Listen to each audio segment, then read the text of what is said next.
1, 2, 3, 4. Composition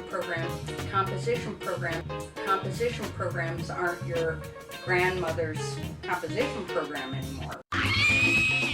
Currently, what it means to write is that you have to be able to understand what does my audience need, what do they want, how do I analyze this particular rhetorical situation, and then think about all of the possible means that I have for reaching those rhetorical goals. It's a matter of providing students all the tools they need to make meaning, and then teaching them how to choose from among those tools to make meaning effectively. Here's my audience. Here's what I need to tell my audience. Now, what is the best way of doing that? All means possible. When Aristotle says we should use all available means to make meaning, to communicate, to persuade, when I think of that quote, I think of all available modalities of expression. So for me, a multimodal text is seeing how various modes of communication can interact with one another. To think about making meaning in different channels. Using multiple modalities to communicate or to compose. Using audio or oral channels of communication, moving image or video channels of communication like animation, still image or photography, alphabetic. All of these are modes of expression, modes of making meaning.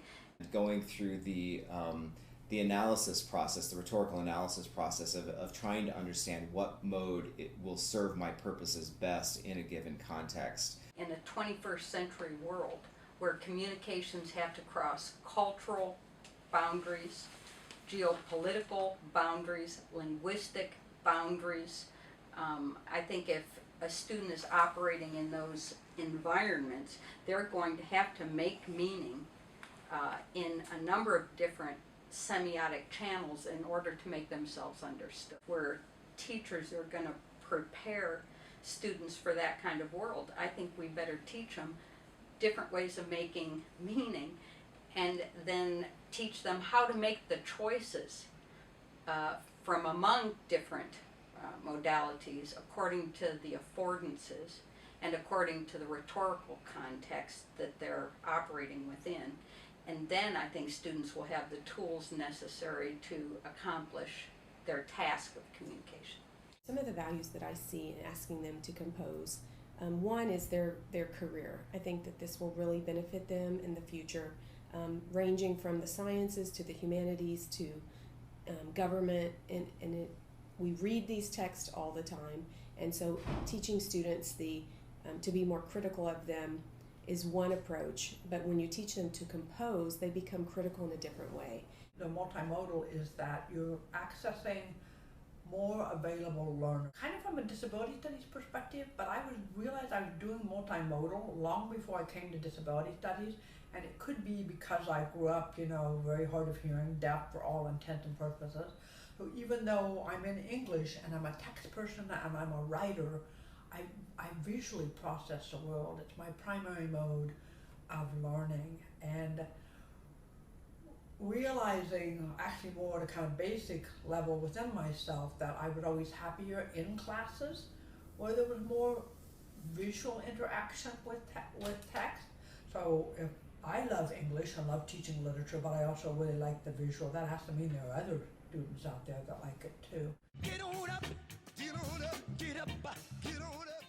I see the classroom as a fantastic avenue to practice using all kinds of multimodal techniques.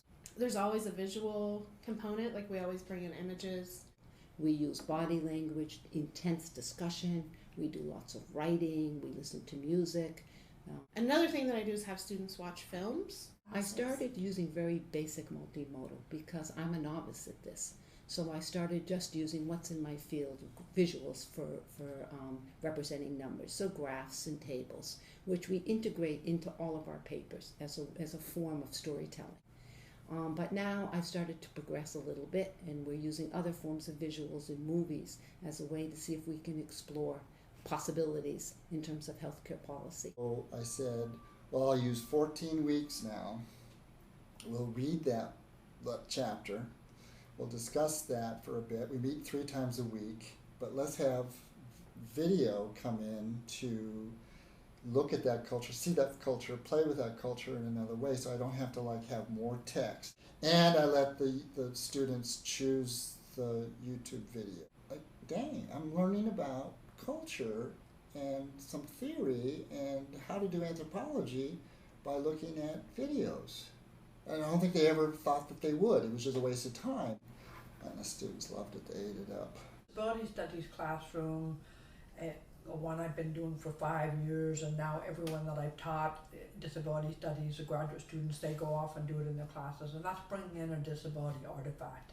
And the artifact can be an actual thing, like a Barbie doll, like American Sign Language Barbie, or an American Girl dolls. They have some disabled versions of them now. And the students loved it. They ate it up. I find that that's for me, one of the advantages is to multimodality, is I think that for me as a teacher, it has opened up ways for me to do the kind of talk I always like to do anyway. And that's not just what the text is telling us, but how. If you were to assign a multimodal project to students in history or in biology, you could give students a different opportunity to see information that you're trying to convey, or a different opportunity for them to convey information to a different audience. The more ways that we can see information, the more ways that we can talk to our audience, the deeper our thinking is going to be about the subject matter that we're trying to teach. And the students loved it. They ate it up. Get on up, get on up, get up, get on up. I think what is most needed is more space for faculty to get together to talk about the challenges they have. For example, trying to use Photoshop, and so you learn tricks from each other. Trying to learn Photoshop, trying to make an iMovie, trying to do Audacity. What are the challenges and the joys of learning things? But we don't allow faculty those kind of spaces. We do it for students all the time in classroom, but not for faculty.